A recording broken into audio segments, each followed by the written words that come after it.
स्नेहलताताई, विपिन दादा, विवेक भैया, खरं तर महाराष्ट्राच्या या भूमीमध्ये संपूर्ण जीवन समर्पित करणारा हा कोल्हे परिवार कोल्हापूर गावच्या जनतेकरता आपल्या सर्वांना समर्पित विकासाच्या भावनेने काम करत आहे.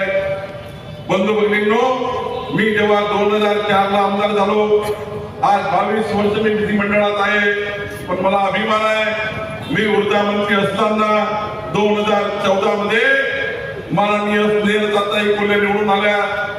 खरं तर मला वाटलं होतं एक महिला भगिनी जेव्हा महिला मंडळाचं काम करता करता विधिमंडळात येतं तेव्हा 2-3 वर्ष विधिमंडळाची गोल इमारत, मंत्रालयाची 7 मजल्याची इमारत समजेल की नाही, उंजेल की नाही याबद्दल शंका होती. पण मला अभिमान आहे, मला तेव्हाही देवेंद्र फडणवीसांनी सांगितलं होतं खऱ्या अर्थाने पक्षाचा समन्वयक मी होतो, आताही समन्वयक आहे. मला अभिमान आहे तेव्हाच्या विधानसभेच्या भारतीय जनता पार्टीच्या 122 आमदारांमध्ये मला देवेंद्रजींनी सांगितलं होतं की चंद्रशेखर आपले सर्वात उत्कृष्ट काम करणाऱ्या आमदाराचं सर्वेक्षण केलं पाहिजे. आपल्या आमदाराचं सर्वेक्षण करा. विधिमंडळात उत्कृष्ट काम करणारे आमदार कोण, इमारत मंत्रालयात उत्कृष्ट काम करणारे आमदार कोण आणि मतदारसंघात शेवटच्या गरीब माणसाची सेवा करणारे आमदार कोण. मला ज्या कोपरगाव जे साईबाबांचं या ठिकाणी द्वार आहे, या कोपरगावच्या भूमीमध्ये मला आनंद होतो आहे. महाराष्ट्राच्या विधिमंडळामध्ये 122 आमदारामध्ये 2014 ते 19 मध्ये पहिल्या 10 आमदारामध्ये कोणी काम केलं असेल तर स्नेहाताई कोल्हेंनी काम केलं. स्नेहाताई कोल्हेंनी काम केलं.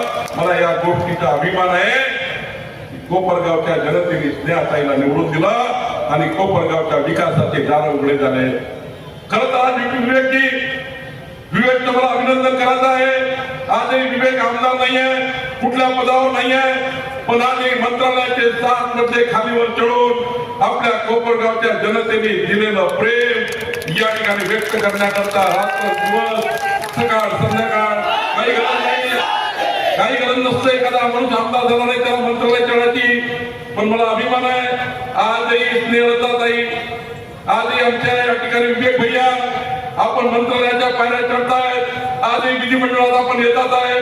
आपल्या सर्व मंत्र्यांकडनं एक एक कागद घेऊन त्या ठिकाणी कोपरगावच्या जनतेचे प्रश्न सोडवत आहेत. खरं तर व्यक्ती आमदार असो की नसो, व्यक्तीचं पद मोठं नाही आहे तर व्यक्तीचं कर्तृत्व मोठं आहे. आणि म्हणून या ठिकाणी विपिन दादा, ती या ठिकाणी अभिमान आहे मला विवेक भैया आणि स्नेहलताताई तुमच्यावर. खऱ्या अर्थाने या महाराष्ट्रामध्ये जर परिवार समर्पित कसा असला पाहिजे, विपिन दादा आपला परिवार या ठिकाणी खऱ्या अर्थाने तुम्ही महाराष्ट्राला समर्पित केला आहे, आपल्या कोपरगावला समर्पित केला आहे, याचा मला अभिमान आहे.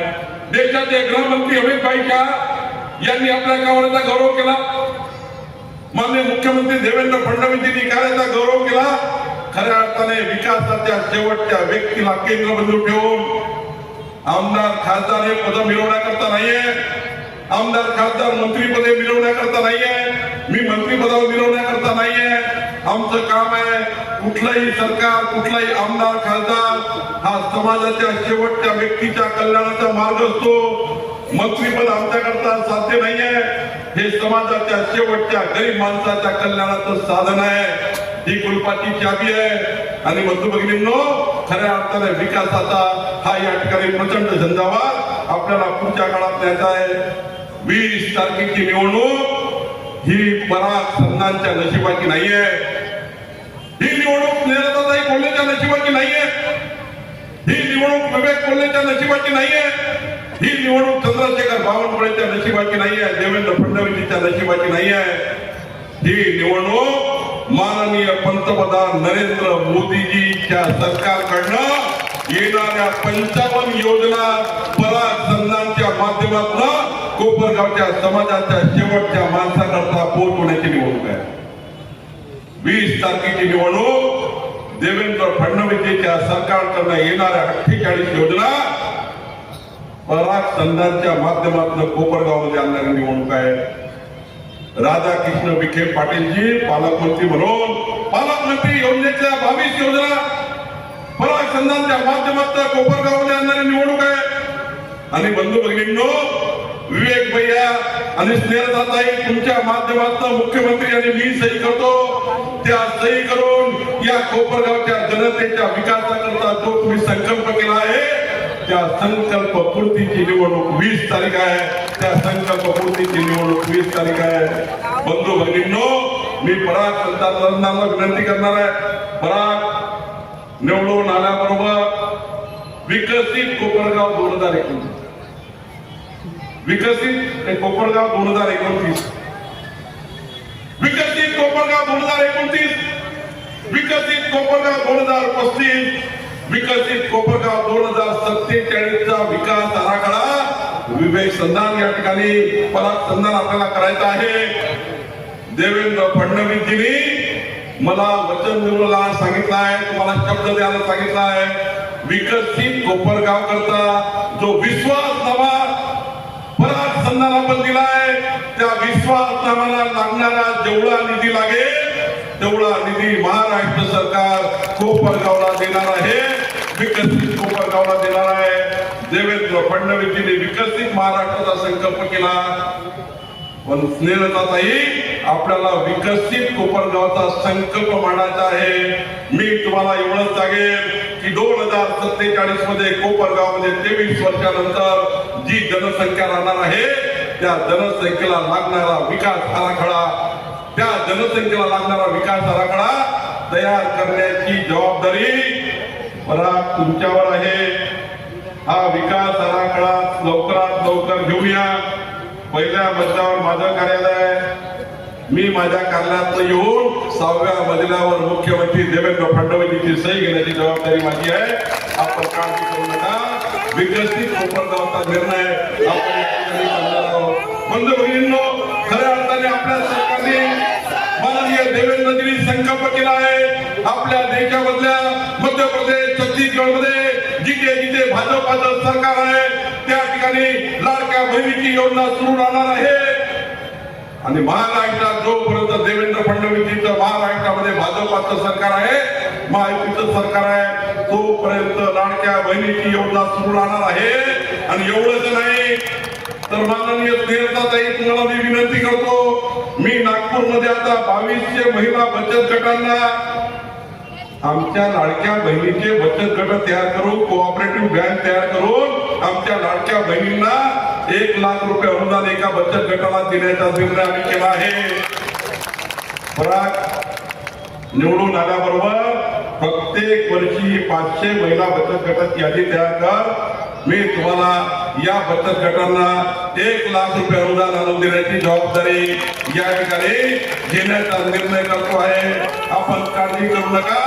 हिरकणी महिला उद्योग योजना, हिरकणी महिला उद्योजक योजना आपण आली आहे आमच्या लाडक्या बहिणी करता। हिरकणी महिला उद्योगाच्या माध्यमातून आपण कोपरगावच्या आमच्या लाडक्या बहिणींना हिरकणी महिला उद्योगाच्या माध्यमातून योजना आपण देणार आहोत। एवढंच नाही, तुम्हाला पंतप्रधान नरेंद्र मोदींच्या सरकारकडनं आमच्या लखपती दिदी करण्याची योजना या कोपरगावमध्ये आपण आणतो आहे। परागे जेवढी यादी करायची तेवढी करा। आमच्या कोपरगावच्या लाडक्या बहिणींना लखपती दिदी करण्याचा निर्णय आपलं सरकार करणार आहे। बंधू भगिनींनो, माननीय देवेंद्र फडणवीसजींनी आपल्याला वचन दिलं होतं, आपलं सरकार जर आलं तर महाराष्ट्रातल्या 45 लक्ष शेतकऱ्यावर 27,000 कोटी शेतकऱ्याच्या शेतातल्या विजेच्या पंपाचे बिल बाकी आहे। एक कमळाचं मत किती महत्वपूर्ण आहे बघा। तुम्ही कमळाला मत दिले, स्नेहलताई आल्या, आता जर मी मंत्री झालो, आता देवेंद्रजी ऊर्जा मंत्री म्हणून त्यांच्याकडे कारभार आहे। मला अभिमान आहे, माननीय देवेंद्र फडणवीसजी मुख्यमंत्री झाल्यानंतर या महाराष्ट्रातल्या 45 लक्ष शेतकऱ्यांच्या शेतामधले विजेच्या पंपाचे 27,000 कोटी रुपये माफ करण्याचं काम देवेंद्र फडणवीस सरकारने केलं, आपल्या सरकारने केलं। आणि एवढंच नाही तर पुढचे 5 वर्ष 1 रुपया विजेचं बिल शेतकऱ्याच्या पंपाचे येणार नाही, शेतकऱ्याच्या विजेच्या पंपाचे येणार नाही, हा निर्णय देवेंद्र फडणवीस सरकारने केला। आणि आता तर देवेंद्रजींनी निर्णय घेतलेला आहे, तुमच्याकडे जे कोपरगावला वीज येतं ही आमच्या नागपूरवरनं येतं, चंद्रपूरवरनं येतं, भुसावळवरनं येतं, परळीवरनं येतं. ही वीज तुमच्याकडे जी येतं ही वीज आता 8 रुपये रेट आहे. आमच्या कोपरगावच्या बहिणीने समजून घ्या, ही 8 रुपये विजेची रेट आहे. 2025 पासून 2029 पुढच्या 5 वर्षांनी या विजेचा रेट 12 रुपये होणार आहे. कोळसा जसा जसा महाग होईल तसं तसं विजेचं बिल वाढणार आहे. कोळशाचे रेट वाढले की विजेचे रेट वाढतात. 12 रुपयाची वीज या ठिकाणी कोपरगावच्या जनतेला परवडण्यालायक नाही आहे. आणि म्हणून आपल्या सरकारने निर्णय घेतला की 2029 मध्ये बोललेताई आपण जेव्हा जनतेला मत मागू तेव्हा 12 रुपयाची वीज कोपरगावला देणे हे आपल्याला जनतेला परवडणार नाही. देवेंद्र फडणवीसने निर्णय घेतला. आता कोपरगाव मध्ये मुख्यमंत्री सौर वाहिनी योजना येणार आहे. सूर्यप्रकाशावर वीज तयार होणार आहे. सूर्यप्रकाशाची वीज 2 रुपये 80 पैसे रेटनी तयार होणार आहे.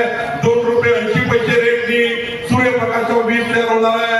आणि कोपरगावला आपण 2029 मध्ये 2 रुपये 90 पैसे आणि तुमच्या घरापर्यंत आणण्याकरता जो खर्च लागेल तो खर्च मी तुम्हाला देवेंद्र फडणवीसच्या सरकारकडनं वचन देतो की 2029 मध्ये जेव्हा आम्ही तुम्हाला कमळाला मत मागू तेव्हा खऱ्या अर्थाने कोपरगावची वीज 12 रुपये रेट नसेल 6 रुपये रेटने देण्याचा निर्णय आपलं सरकार करणार आहे.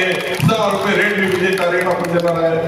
आता तर पराग माननीय पंतप्रधान मोदीजींनी सूर्यघर योजना दिली आहे. पंतप्रधान सूर्यघर योजना, या सूर्यघर योजनेचं 30,000 रुपयाचं सूर्यघर येतं. तुम्ही यादी बनवा. निवडून आल्याबरोबर ज्यांच्या बहिणी त्या ठिकाणी आमच्या लाडक्या बहिणी, तुम्हाला माझी विनंती आहे 100 युनिट वीज वापरणारे 100 युनिट वीज वापरणारे जे ग्राहक आहेत त्यांच्या घरावर सूर्यघर लावायचं आहे. तुमचे या ठिकाणी बसलेल्यापैकी 60% लोक असे आहेत जे 100 युनिट वीज वापरतात. सर्व जेवढ्या झोपडपट्टीचे नाव आपण घेतले, जेवढ्या नगराचे नाव आपण घेतलेले आहे ते सर्व 100 युनिटच्या वर वीज वापरत नाही. पराग तुम्ही यादी बनवा. मी तुम्हाला प्रधानमंत्री सूर्यघर योजनेचे 5,000 घरं या कोपरगावला मंजूर करून देण्याची जबाबदारी मी घेतो आहे. 5,000 घरं. आणि सूर्यघर लागल्यानंतर पुढचे 15 वर्ष विजेचं बिल येणार नाही. पुढचे 15 वर्ष विजेचं बिल कोपरगावमध्ये येणार नाही, त्या घराला येणार नाही. ही सूर्यघर योजना आपण या ठिकाणी करत आहे. खरं तर मला या ठिकाणी एवढंच सांगायचं आहे, माननीय देवेंद्रजींनी मला महसूल मंत्री म्हणून जबाबदारी दिली. खरं तर या राज्याच्या इतिहासामध्ये कधी हा निर्णय झाला नाही. कुठल्याही सरकारने तुकडेबंदी कायदा निरस्त केला नाही. पण मला या ठिकाणी आपल्याला सांगत आहे या महाराष्ट्राच्या 60 लाख घरांना, महाराष्ट्राच्या 60 लाख घरांना, कोपरगावच्या सर्व वस्तीमध्ये राहणाऱ्या लोकांना आता तुकडेबंदी कायद्याचा जो अडचण होती, 500 फुटाचा 800 फुटाचा 1000 फुटाचा प्लॉट घेतला. तुकडेबंदी कायदा नसल्यामुळं तुमच्या राईटच्या होत नव्हत्या, नोटली होती. आता मी तुम्हाला सांगतोय परत सर्व घरांची यादी तयार करा. मी सर्व घरांना तुकडेबंदी कायदा तिथे गेला त्या सर्व घरांच्या राईट लावून देण्याचं काम, सर्व घरांचं राईट लावून देण्याचं कार्य आपण या ठिकाणी केल्याशिवाय राहणार नाही. आणि दुसरं पराग मला सांगितलं आहे आमच्या स्नेहताई, तुम्ही आम्हाला सांगितलं की वर्ग 2चं वर्ग 1 करून द्या, जास्त अटी हटवून टाका.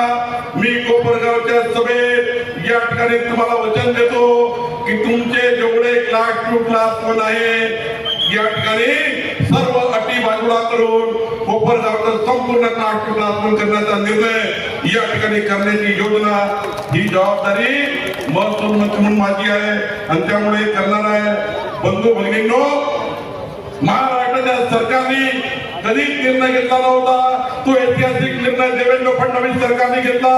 आता तुमचे प्लॉट असतील त्यावर घर बांधायचं असेल तर विपिन दादा आता येण्याची गरज नाही, सणाची गरज नाही.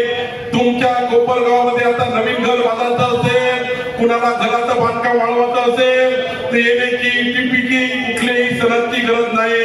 मी या ठिकाणी पराग आता एवढंच ठेवलं आहे, घराचा नकाशा बनवा.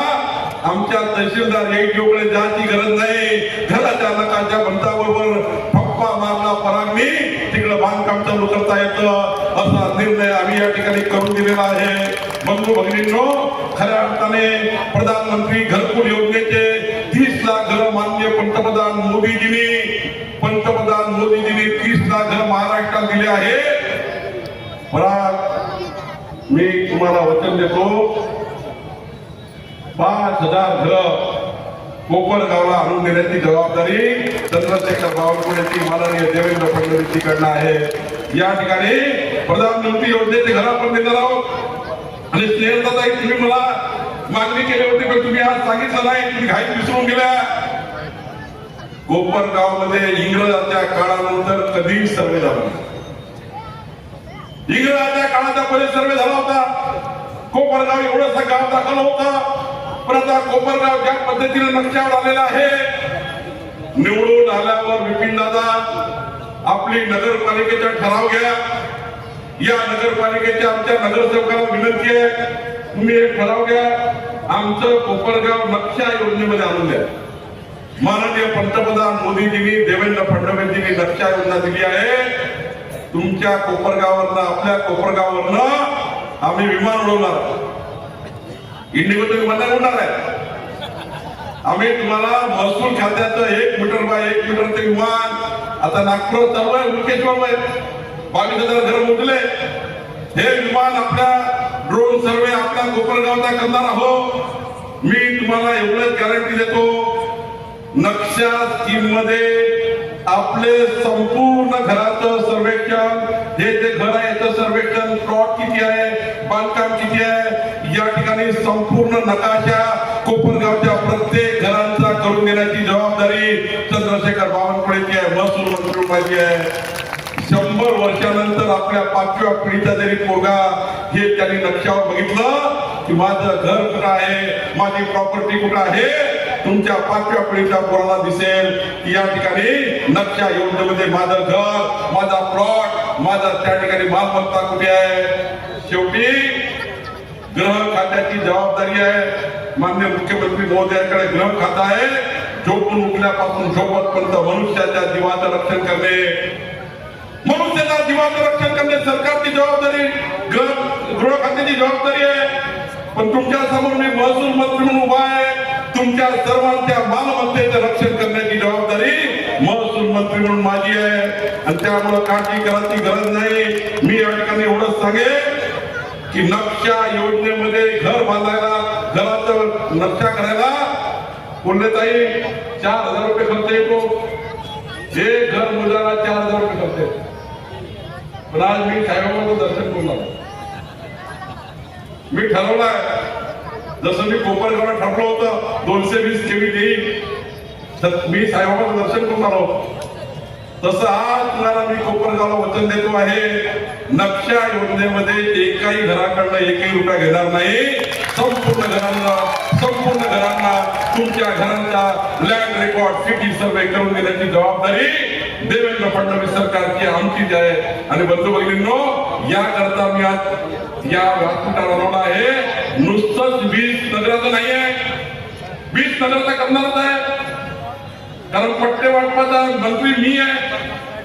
देवेंद्र फडणवीसजींनी मला सांगितलं आहे या ठिकाणी कोपरगाव नगरपालिकेमध्ये हनुमान नगर, दत्तनगर, महादेव नगर 1-2, गोरबा नगर, गजानन नगर, लिंबाचा मैदान, Gandhinagar, indoor game hall, SG विद्यालय, टिळक नगर, संजय नगर, सुभाष नगर 1, सुभाष नगर 2, लक्ष्मीनगर, शाहीनगर, येवला रोड, खडकी, जिजामाता नगर, टाकळी नाका.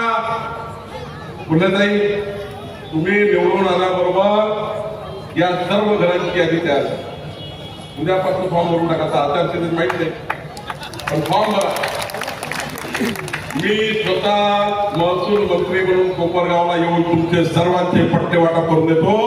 या महसूल मंत्री म्हणून माझे जे अधिकार आहे ते सर्व अधिकार कोपरगावमध्ये येऊन पट्टे वाटपाचा सर्व 5,500 6,000 घरांना पट्टे वाटप देण्याचा निर्णय चंद्रशेखर बावनकुळे आपल्या कोपरगावमध्ये येऊन केल्याशिवाय मी राहणार नाही, एवढंच वचन मी आपल्याला देतो. बंधू भगिनींनो, खऱ्या अर्थाने 20 तारखेच्या निवडणुकीमध्ये मी आपल्याला विचार सांगणार आहे. आज बघा, विकासाची 4 चाकाची गाडी कोपरगाव नगरपालिकेसमोर उभी आहे. कोपरगाव नगरपालिकेसमोर विकासाची 4 चाकाची गाडी उभी आहे. एक चाक माननीय पंतप्रधान नरेंद्र मोदींच्या योजनेचा आहे, एक चाक देवेंद्र फडणवीसच्या योजनेचा आहे, तिसरं चाक या विकासाच्या गाडीचं राधाकृष्ण विखे पाटीलजी पालकमंत्र्यांच्या याचा आहे आणि चौथं चाक आमच्या स्नेहलताताई कोल्हेंचा आहे. 4 चाकाच्या विकासाची गाडी कोपरगाव नगरपालिकेसमोर उभी आहे आणि या गाडीमध्ये पेट्रोल टाकण्याकरता चंद्रशेखर बावनकुळे या ठिकाणी कोपरगाव मध्ये आला आहे. काळजी करू नका. या ठिकाणी आपल्या विकासाची गाडी घेऊन आपल्याला या ठिकाणी निघायचं आहे. बंधू भगिनींनो, तुमच्या समोर सवाल आहे. 4 चाकाच्या विकासाचे गाडीचे 4 चाक आहे. पेट्रोलची जबाबदारी चंद्रशेखर बावनकुळेंनी घेतली आहे. आता 20 तारखेला कोपरगावला माझी विनंती आहे, या विकासाच्या गाडीचा ड्रायव्हर कोण राहणार आहे? विकासाच्या गाडीचा ड्रायव्हर कोण असणार आहे?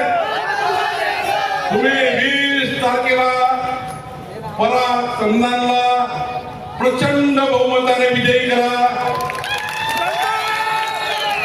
विकासाची 4 चाकाची गाडी कोपरगाववरून निघेल, मंत्रालयाच्या खाली येईल. मंत्रालयामध्ये पहिल्या मजल्यावर चंद्रशेखर बावनकुळेचं ऑफिस आहे.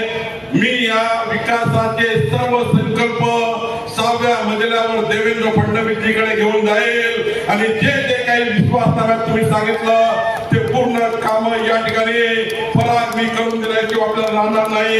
याकरता देवेंद्रजींनी मला पाठवलेलं आहे. बंधू भगिनींनो, दीपावळीमध्ये लक्ष्मीपूजन तुम्ही केलं का? दीपावळीमध्ये लक्ष्मीपूजा केली का? आमच्या बहिणी दीपावळीमध्ये लक्ष्मीपूजा केली का? तुम्ही बघितलं असाल, दीपावळीमध्ये लक्ष्मी पूजन करताना महालक्ष्मीजी कशा होती? तुम्ही बरोबर भावपूर्ण पूजा केली असाल तर महालक्ष्मीजी ही कशा होती? मग कोपरगावच्या विकासाची लक्ष्मी सुद्धा परागच्या कमळावर येणार आहे. माझे काम कराल का? मी तुमचे एवढे काम करून देणार आहे. पट्टे वाटप करणार आहे, प्रधानमंत्री घर देणार आहे, क्लास टू क्लास पण करणार आहे, ट्रक टर्मिनल करणार आहे. जेवढं सांगितलं तेवढं सारं करून देणार आहे. पण तुम्ही माझे एक काम कराल का? फक्त खरं सांगा. मग 20 तारखेला सकाळी लवकर झोपून उठा. 20 तारखेला सकाळी लवकर झोपून उठा आणि मी जे काम सांगतो बरोबर शांतीपूर्ण आहे का? आजूबाजूच्या 10 घरांना सोबत घेऊन एकटं जात नाही. तुम्ही 10 घरं घेऊन 10 घराचे मतदान घेऊन मतदान केंद्रावर जा. कराल का माझं एवढं काम? कोणी आजपर्यंत सांगा, कराल का? तुम्ही 10 घराचे मतदान घेऊन जा. एवढ्या जोराने कमळाची, छत्रीची, कंपसीची बटन दाबा. फक्त बटन पडू नका, नाही तर परागचं नुकसान होईल. एवढ्या जोराने बटन दाबा. यानंतर कमळाच्या विरुद्ध लढण्याची कोणाची हिंमत होऊ नये एवढे जोराने बटन दाबा. बंधू भगिनींनो, मी तुम्हाला वचन देतो, तुम्ही प्रचंड बहुमताने विजयी करा. तुम्ही 10 घरं सांभाळून घ्या. 5 वर्ष तुम्हाला सर्वांना विकासाच्या माध्यमातून सांभाळण्याची जबाबदारी देवेंद्र फडणवीस सरकारची आमची आहे. हेच वचन देण्याकरता आपल्याला आलो आहे. माझी विनंती तुम्ही मान्य केली का? कोणी आजपर्यंत सांगा, मान्य केली का? तिकडं छत्रपती शिवाजी महाराज पुतळ्यापर्यंत लोक आहेत, सांगा विनंती मान्य आहे का? सर्वांनी हात वर करून सांगा विनंती मान्य आहे का? भारत माता की, भारत माता की, भारत माता की. सातबारा पट्टे म्हणजे